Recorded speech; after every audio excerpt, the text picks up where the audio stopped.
who else loves testing or trying new mascaras? So one of my favorite things to test. We have 4 new mascaras in front of me. These are all clean mascaras. First, we have the Bite Beauty. This is one of their newer launches.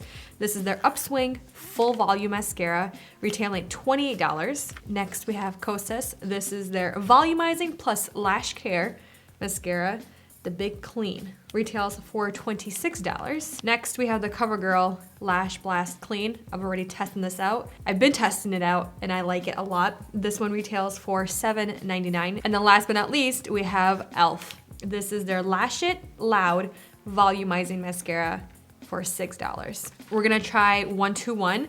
I wanna put Bite versus Kosas and then CoverGirl versus e.l.f. So let's put these on. We'll do Bite on the right side, Kosas on the left. Like I said, I'm gonna stick with Bite on the right eye. And then opening this mascara up, first of all, the tube is pretty big and hefty. It's very lightweight, so it doesn't feel heavy like some of the other mascaras like Kosas. The actual wand, it has some weight to it. So I wonder if that's the whole thing with like ergonomics. It helps you hold the wand better. I'm not sure, I've never looked into that, but a lot of higher end mascaras especially, they have a heavier wand. This one doesn't have that. And I like how they did the bite. The bee is bitten.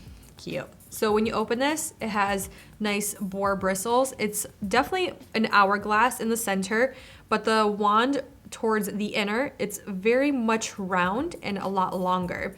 And then towards the end, it kind of does another hourglass. It kind of goes in and then does have tiny little bristles towards the outer part of the wand to maybe like really get into your lower lash line, to get to the inner corner. So what they're saying, it's good for the formulation is volumizing, curling, and lengthening. I like all of that. I'm really excited.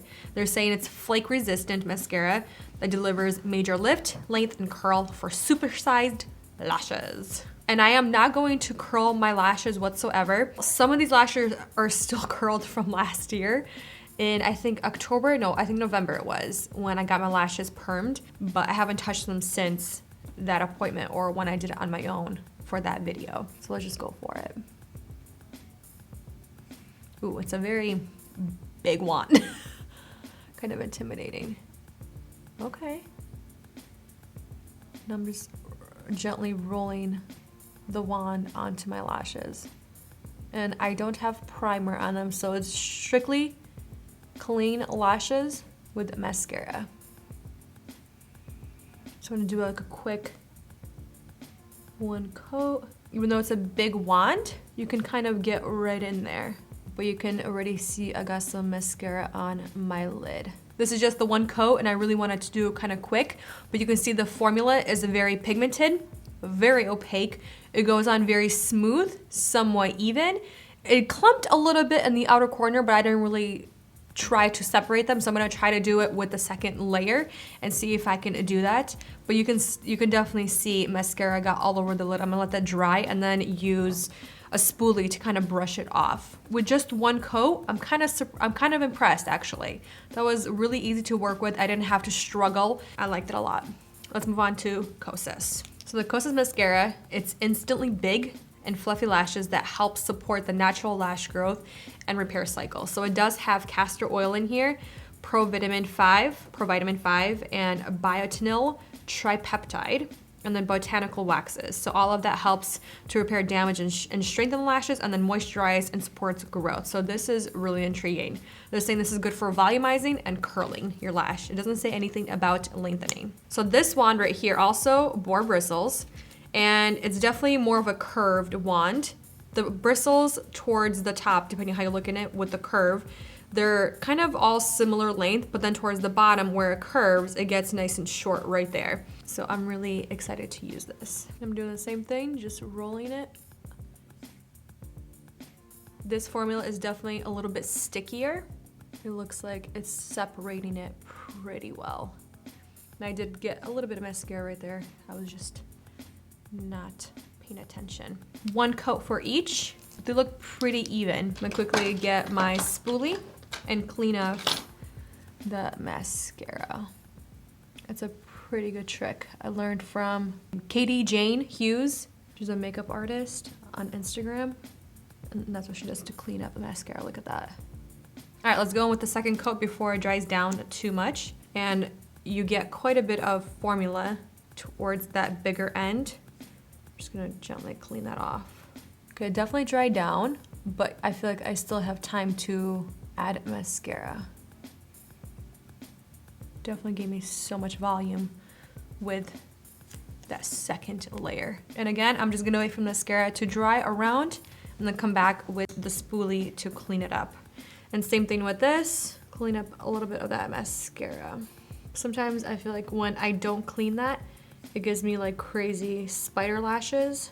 Yeah, I feel like this formula is a little bit more waxy. They're both very different from each other. I think because the wands are so different and unique. Look at the length I got on this one. This one doesn't even say anything about lengthening, but I feel like this one lengthened a lot more. Do you see that?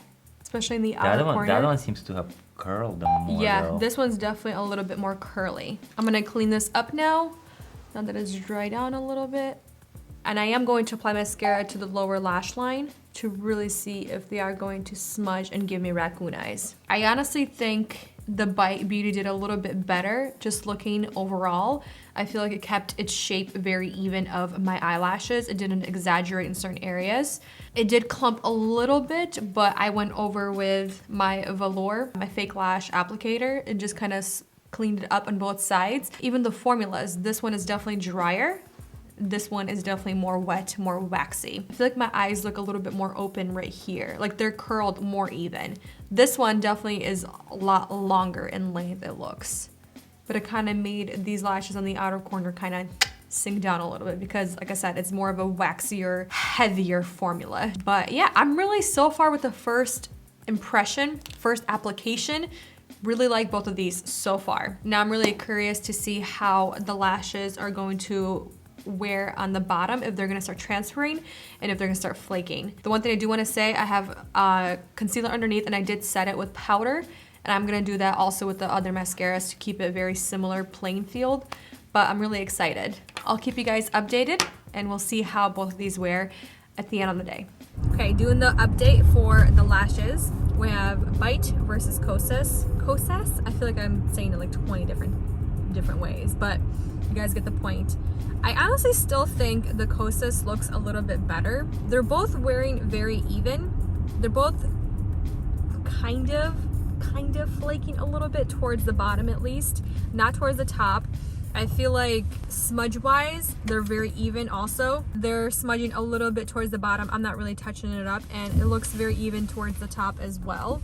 But yeah, I think they're both wearing very even. I'm wondering what they're gonna look like at the very end of the night because I'm trying not to touch it underneath the eyes and at the top to clean up because I have a tendency with any kind of mascara, I just kind of just pat the concealer in, but we'll see.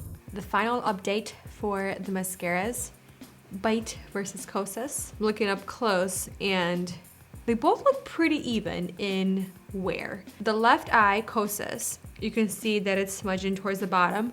The thing is, it's also flaking. I can see a flaking right here on the eyelid and on the bottom. The Bite Beauty, you can see a little bit more transfer right here on the eyelid, like right above my crease, and then quite a bit of transfer towards the bottom. It's not flaking as much as the Kosas, which is funny because I said that this one would smudge more, but I was thinking to myself that the Bite would flake more because of the drier formula.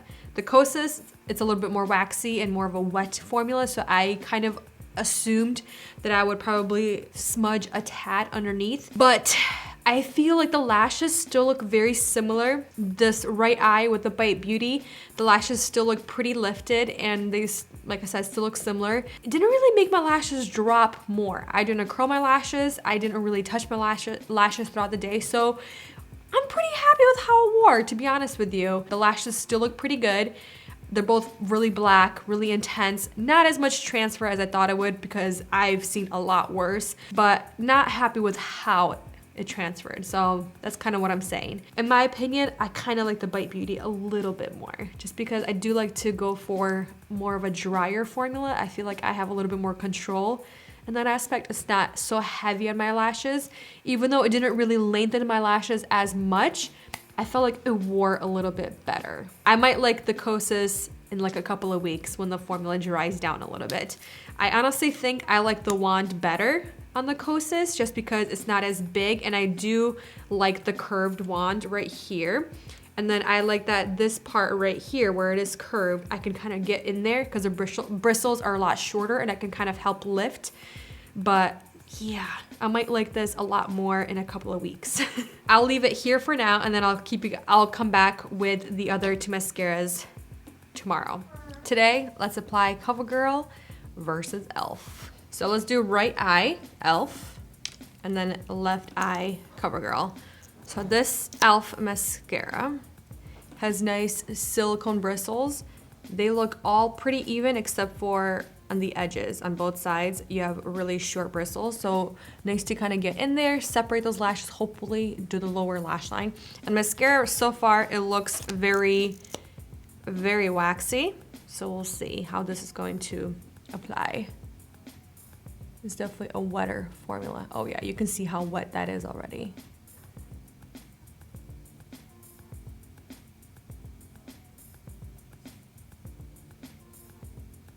It definitely applied pretty good, but you can see because of the bristles, it doesn't deposit as much mascara as the previous to the Bite versus Kosas. Let's go on to CoverGirl, and I'm gonna have to give this mascara a little bit more time to dry down just because it is so new and fresh and very wet.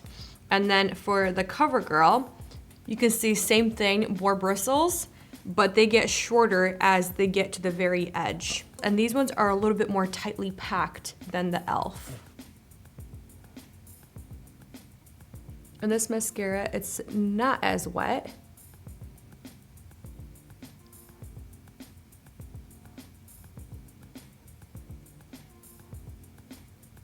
I feel like I did a little bit better of a job with the e.l.f. just because I was a little bit more clean. Yeah, you can see the e.l.f. is a lot longer, but the CoverGirl is a lot wider and the bristles are a lot more tightly packed. Very interesting. So what I'm noticing with the e.l.f., it definitely separated the lashes a lot better than the CoverGirl, but I feel like the CoverGirl is given a little bit more length, but we'll see on the second coat how much more volume we can possibly get and length. Do the same trick. And if you're gonna do this trick, you just be gentle with your eyes. Let's go in with the second coat. And I do take off most of the mascara here in the front. This definitely had time to really set. Hopefully, I still have a little bit of playing time. So you can really see how it really separates the lashes.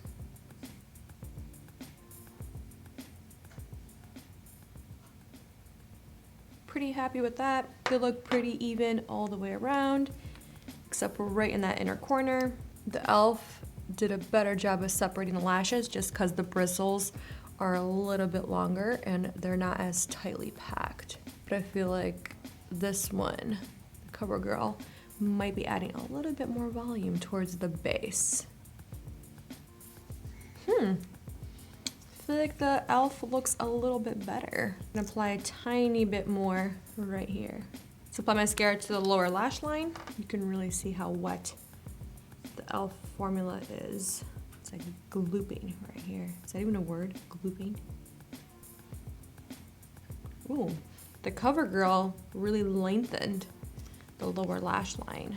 Okay, done with the lashes. I think overall, they performed very similar, but like again, the e.l.f. formula is definitely a lot more wet, and the bristles, they're spread further apart and they're a tiny bit longer, and the wand is a little bit longer, so I felt like it really applied mascara very even and a lot quicker than the CoverGirl. I feel like I worked a little bit more with the CoverGirl. What do you think, babe? Which side looks better? Yeah, this side's a little more separated, it's more clumpy. Which one looks longer and more volumized? I mean, that has more pigment. I think these slides look longer. I think e.l.f. so far is winning in my book. But the true test is how well are both of these going to wear throughout the day. Hopefully there's no flaking, no smudging, nothing. That would be great. No transfer, that would be awesome. That would be perfection. All right, I'll see you guys in a little bit and we'll see how well these mascaras are wearing. You guys, I think we have a clear winner from CoverGirl versus e.l.f. CoverGirl, it won this round. It won the longevity, the formulation. The only thing it didn't win was how it separated and it volumized and lengthened my lashes. Even though I like how the e.l.f. applied better than the CoverGirl, the e.l.f. really disappointed me in terms of longevity and just how it wore throughout the day. I still think the e.l.f. looks prettier, like it looks more even, but I'm disappointed that it didn't wear as great as I thought it would. Overall, there are some really good mascaras out there that have cleaner formulas. They're not using nasty ingredients. They're not fragranced. I'm excited that more companies, more brands are introducing cleaner mascaras, especially for people that have really sensitive eyes, especially for people that are pretty sensitive when it comes to eyes.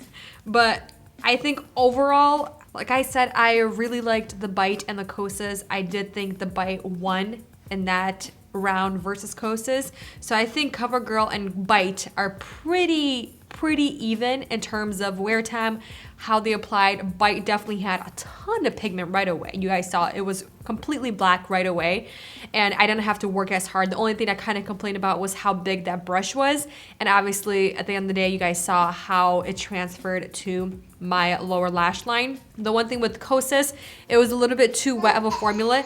It kind of reminds me of the e.l.f., but the e.l.f. definitely lost within these four.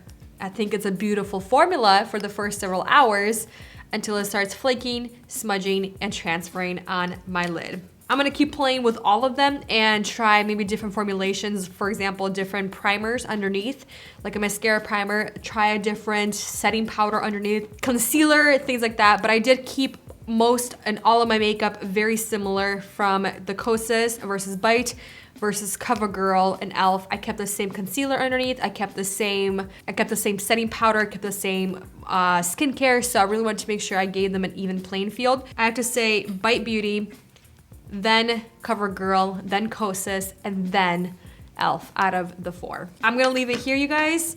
Please let me know out of these four formulas if you have tried all four, which is your favorite, or if I haven't mentioned a really good volumizing clean mascara, which one is your favorite that it's great for wear, it doesn't smudge, it doesn't flake, it doesn't it doesn't transfer, just all of those good things that we want. But for now, you guys, thank you for watching, spending time with me, and I'll see you next one very soon.